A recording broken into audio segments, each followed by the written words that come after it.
name is Lauren and welcome to today's video. So in today's video I want to talk about how to get rid of the air in your flute sound. And this video will be for maybe people who have not played in a while or are out of shape, wanting to get their resonance back, and also maybe some people who've been playing a while but have developed some bad habits that create that airy sound. So what I feel in general is when someone's playing with an airy sound, it tends to be a result of too much tension either in the jaw or the lips or maybe even the throat, but maybe even just tension. It could be excess tension in the fingers sometimes, and even the shoulders, like it's just tension creeping up without us knowing it. So a very typical kind of airy sound, when I see it and when I'm hearing it, usually has to do with the jaw kind of being clenched a little bit, and maybe even the lips being kind of glued against the teeth. So I'll do an example of an airy sound using like a tight jaw and tight lips. So here's an example.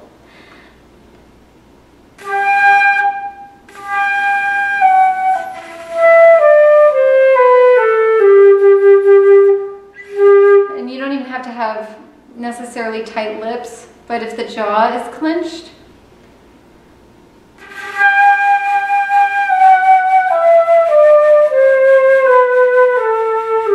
it's a very airy sound. It creates a very airy sound just by having my teeth too close together. So how do we reverse this? How do we get more sound, more resonance and ringiness in our flute sound? So obviously one good way is if you're clenching your jaw, think about and try to relax the jaw, open the teeth, feel like you're sticking baby carrots between the back teeth. You can think of like a little ping pong ball inside the middle of your mouth. You can think of singing opera while you're playing, ta, ta, ta. All of these things to give you a different shape. So when you drop your jaw, you're going to have to make your lips lower because your jaw is lower, so your lips have to move down with your jaw. And in general, your lips are going to have to come down and maybe forward a little bit. In the low register, we really it's good to frown and aim the air down in the low register. But in the middle register, you know, in general, maybe down with the lips a little bit pouty.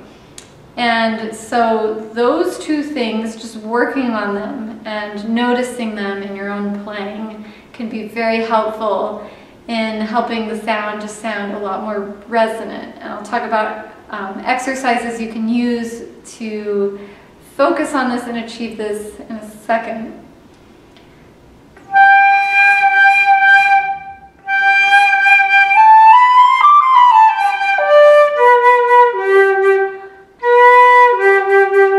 So anyway, I'm just relaxing my jaw, and I did take notes. It's like you want to find where you can get the most sound with the least effort. So playing the flute should feel effortless and easy, and that's how you know you're on a good track.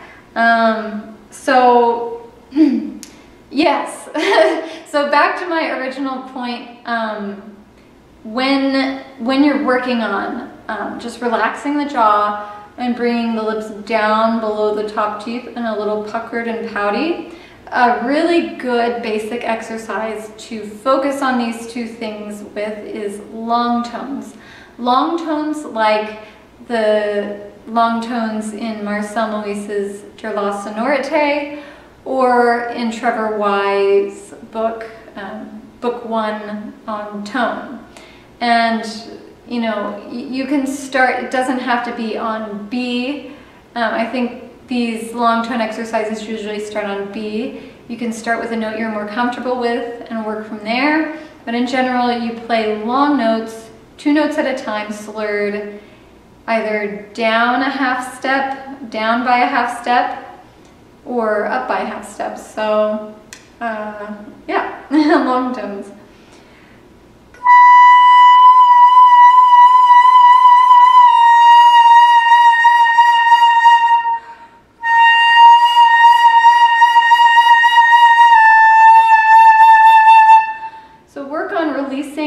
Tension, like we've been talking about in the jaw and in the lips, but it could also, you can also harbor tension in the throat. So think of having a really open throat. Feel the air, like a large column of air coming out of your windpipe. Can kind of feel that column of air coming out of the windpipe and hitting the roof of the mouth before it exits your embouchure. And that's something I like to kind of think about sometimes when I'm practicing. So yeah, relax your shoulders. You can also notice if you're tensing your forehead. Sometimes it's even helpful to like lay on the floor, like put your back on the floor and play and see if you notice anything unwinding in your sound or anything opening up and starting to resonate. So playing lying down on the floor can be a great way to release tension as well. Walking around and playing is also good. And doing all this, focusing on where am I holding tension, how tense is it, what can I do to make this feel easier. Those are all good things to think about. And I think one other thing, if I didn't say everything, is to also experiment with how much you're covering the embouchure hole. Like this, I didn't write it down, but it's something that came to my mind, is, you know, you want to make sure if you're not covering any of the embouchure hole with your bottom lip, it's going to be very airy and shrill.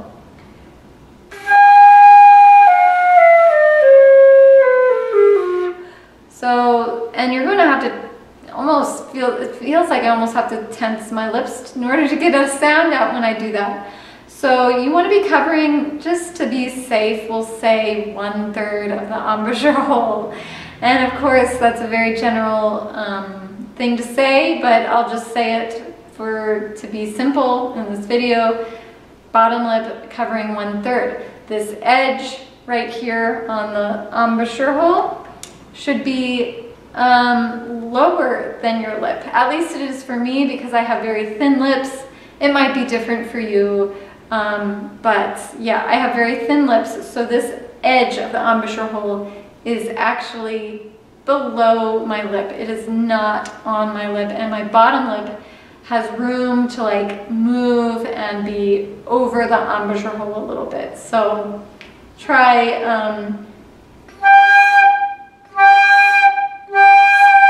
covering more. And you'll know you're covering too much if it just sounds covered. If it's like, you want to, like, I always like to think of my sound being boundless. Does it sound boundless? If not, it's probably too covered. It's very limited. I can't do much with that sound.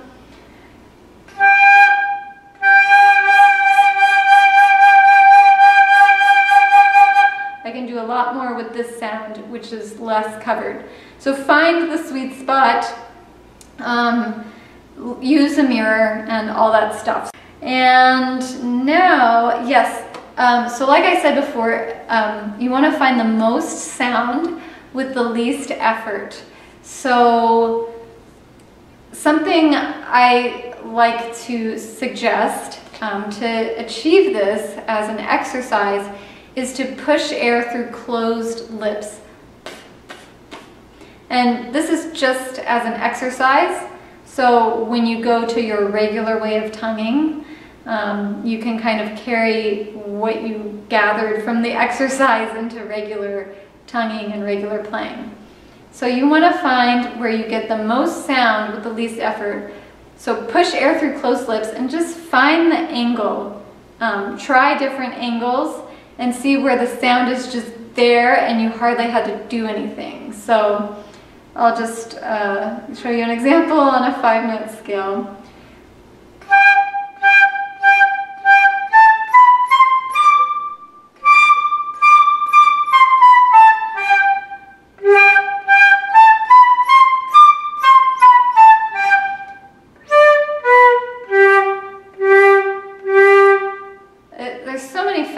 When you do this. You could also experiment with different air pressures, like especially in the low register, you know. Experiment with different air pressure, like a little bit faster air, a little bit slower air when you do this, and just see if you can find a nice balanced sound when you do this. So that's something I like to do. One other thing that you might look for when you're kind of experimenting with playing with less tension, especially in the middle and the high registers, is to play on the wet inner lining of the lips. Allow the air to pass through the wet inner lining of the lips. So there's a big difference when you roll the lips in. It's just not as stable. It's almost like a two-dimensional sound. And when you kind of pout and pucker, it's kind of another way of saying pout and pucker. And just feel that sensation of the air passing through the wet inner lining of the lips.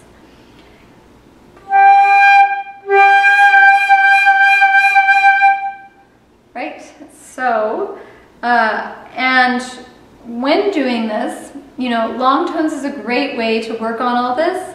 And I would say don't force. Don't expect a big, huge, robust sound when you start working on this. Allow yourself to just kind of feel it out.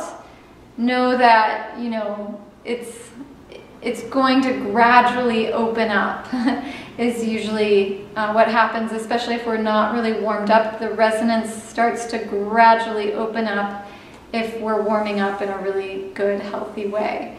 So in addition to long tones and pushing air through closed lips, one exercise I also want to recommend is harmonics. So that would be great in addition to the other two. So pushing air through closed lips you could use on lyrical, simple melodies. You could use it, I don't know, on a 5-note scale, just to experiment and feel like you're approaching your sound in a very kind of loose, easygoing way. So you could use pushing air through closed lips, you can use long tones to work on all these things we're talking about, and you can also use harmonics. So harmonics are just going from fingering a low note and getting the higher partials and trying to achieve this effortless, easy transition between the two. So it's just practicing the correct shape. So on the low notes, maybe I'm frowning a little bit more, my air's aiming down more, and then for the higher notes, maybe my lips are a little more pouty, and as I get even to the very high notes, my lip opening is becoming much smaller. And the middle and high register, I'm not aiming as low, I'm aiming more across or down, or yeah, more across for the high notes. So I'll do an example of some harmonics. So I'll play a low F.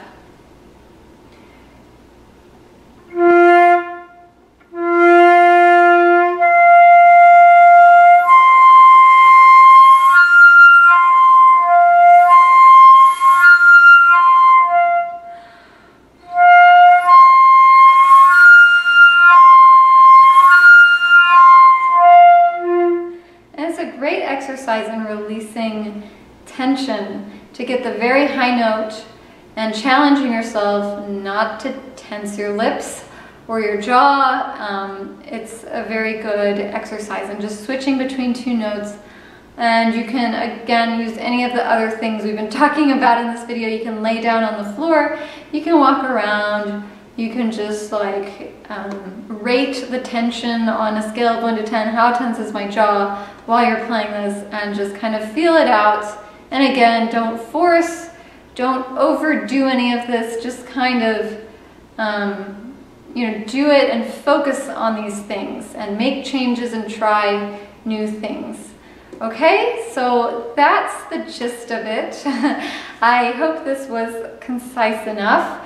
And I'm actually going to be doing an extended video for this tutorial, which I've never done before. But if you liked what you've heard so far, then I'm going to be doing an extended video. So I'll link the extended video in the description below. I think it'll be like a small price. I'm not sure what that price will be yet, but it's gonna be like a more in-depth kind of practice with me on this topic. And we'll do the warm-ups that I touched on in this video, and we'll just go over it in more depth. And so if you're interested in that, I'll leave the link below. Thank you so much for watching, and I'll see you next time. Bye.